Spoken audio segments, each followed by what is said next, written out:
Hey up guys, we're building some shocks today. Tamiya GF-01 Aluminium Oil Dampers.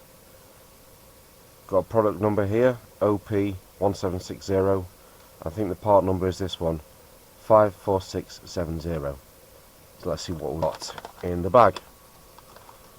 Instructions: 4 plastic injection moulding trees. You'll need one of these for each shock. Damper oil, we'll use that in a bit.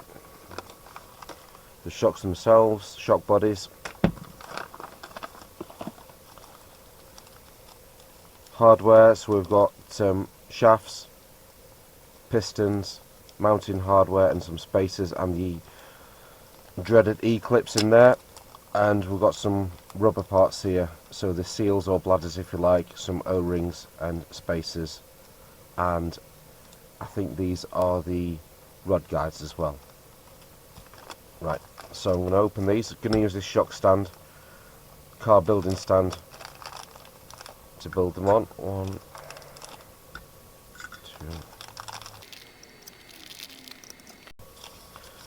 Right, so what I'm going to do is I'm going to build one of these off camera. I've not done this before, so I'm going to build one of these off camera in case I make any mistakes, find the best options, find the best parts to use, and then we'll come back and I'll show you building the others together. See you soon. So I've just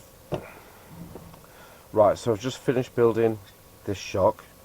It was relatively painless and it's all gone together really easily, and it's working lovely and smoothly as well. So I've put the oil in, let the bubbles settle, rebounds nice and slow, rebounds about halfway out, yep, and it's lovely and smooth, working really well. So we'll build this second shock together now. Hopefully I know what I'm doing. So first thing to do, dismantle the shock body, so take off the top cap and the bottom cap as well. I'm going to put a link down below to where you can get these shocks from, and the stand as well. So once you've dismantled the shock body, you can leave the adjustment ring on, adjuster ring, you can leave that on. So once you've dismantled the shock body, put a dab of oil inside the end where the seals go in there. So put a bit of oil in there, and you can put in 2 red rubber seals. And if you want you can just put a bit more oil on there as well. Okie doke. So we've took the shock, if you look at the manual and the instructions, took the shock body apart, and we've put these 2 seals in the bottom cap there and put a dab of oil on. We also need to assemble the shock shaft and piston with these E-rings. Now there's these white pistons in the pack with the shock shafts and hardware, or there's the black pistons on the plastic trees. I'm going to use these white ones because they look stronger. I think they're made of PTFE, which is better plastic as well, and they've got 2 holes in, which is what I want. I want a piston with 2 holes in to make it a bit stiffer as well.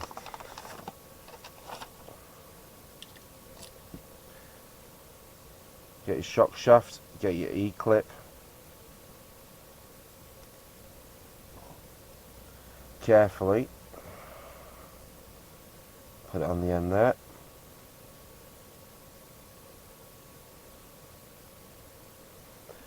Needle nose pliers,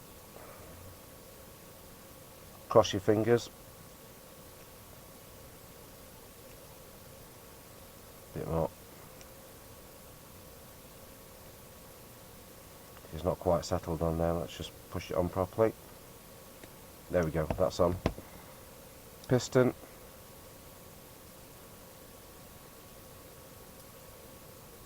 another E-clip,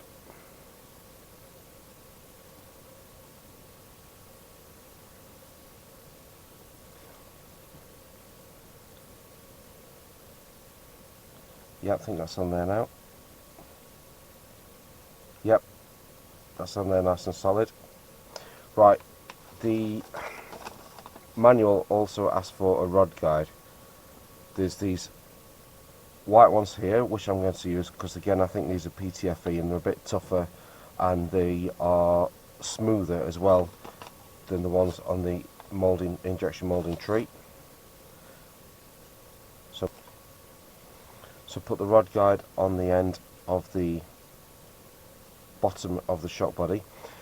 There's a little lip on the rod guide, little step. The step needs to be pointing outwards. Put the cap over.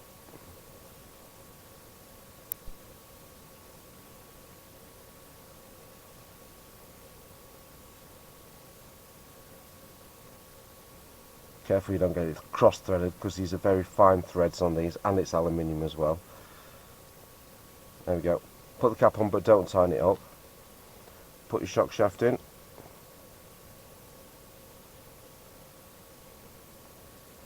Just check there's no binding. That's fine. You can tighten up the cap at the bottom. There we go. The manual also asks for a metal spacer on the bottom. Some models require a black rubber spacer as well, but I'm just going to use the metal one. Yeah, some also require two black rubber spacers. I'm just going to use a single metal one on this. So these are in with this lot here. So that goes on there. Now you want your bottom mounting piece off the tree. You've got a short one and a long one. I'm going to use the short one.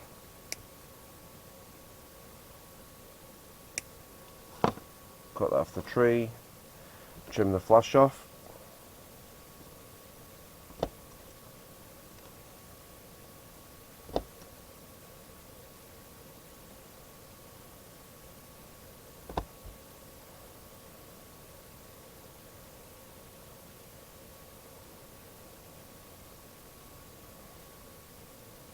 There we go. And you can use a pair of shock pliers. These are very handy, these, to grip the shaft so you don't damage it whilst you tighten the connection onto the bottom.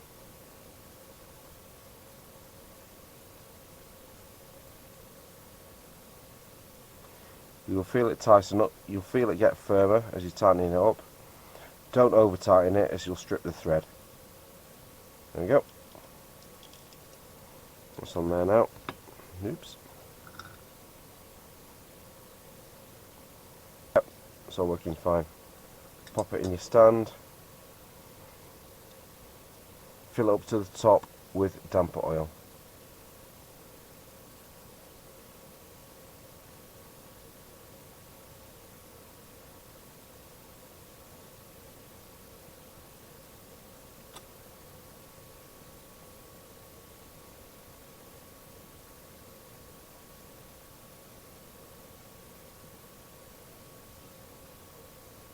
There we go, that's filled to the top there.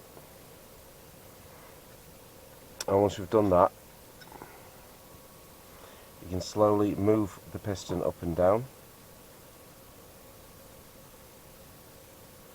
to bring out any air bubbles, and also settle the oil down underneath the piston as well. You can see there some bubbles have come to the top. I'm going to keep working it.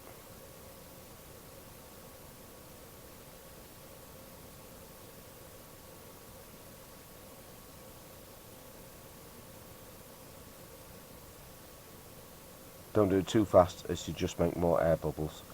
Right then, so we'll leave that to settle now whilst we carry on building the other shocks. Right, that's all 4 shocks almost built up now. Built to up here. Just waiting for the bubbles to settle on that one, so we're going to put this one together on camera. So the bubbles are settled now. The shock oil is filled to the top. So So I just need to put the seal on now. Now a bit's going to leak out from around the edge once we put the seal on, so it's no problem. So that goes on there.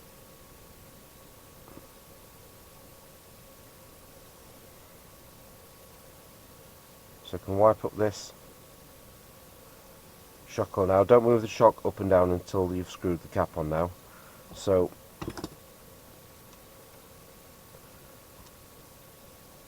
cap just goes on like that. And again, be careful not to cross thread it. There we go, that's going on nicely, look.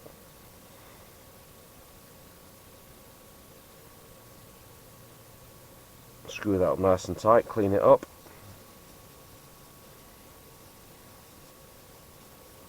There we go then, lovely jubbly. Just test it, push it all the way up. It's rebounded nice and slowly, about halfway out, so that's perfect for me. Some people like to build them differently than this, but I like to have the shock shaft extended all the way down and then screw this on nice and tight. Some people like to screw it on tight with the shock shaft all the way in or halfway out. I like to do it like this, so I get a nice bit of rebound when I let go of the shock shaft. Right, okay, I'm just going to wait now for the bubbles to settle in that one. Won't be a very interesting YouTube video, will it, if I just sit here and wait for that? So we'll call them done for now. I'm going to put these on my XV-01. The springs that came with the XV-01, they will fit this as well. The spring retainers on the bottom, they're on these trees here, so just cut that off there, and then that's your spring retainer for the bottom. But I'll leave them on there now till I'm ready to put the springs on. They will go on other cars as well. They'll go on the TT-02. The manual says they'll also go on the GF-01, WR-02, and yeah, just check with your manual to see if they'll go on any other vehicles, or just try and fit them on yourself and see how they fit. Right then, that'll do for today. If you like this video, you know what to do.